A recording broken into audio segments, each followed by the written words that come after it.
भाजपच्या वरिष्ठ नेतृत्वाच्या शिष्टाईला मुंबईमध्ये बहुतांश ठिकाणी यश येताना दिसतंय, कारण काही ठिकाणी भाजपचे बंडखोर उमेदवार हे लढण्यावरती ठाम आहेत।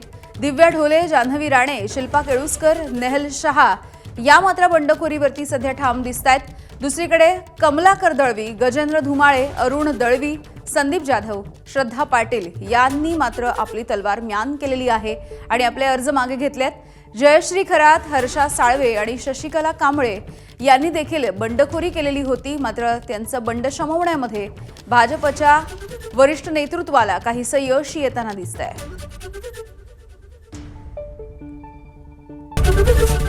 एबीपी माझा, उघडा डोळे बघा नीट।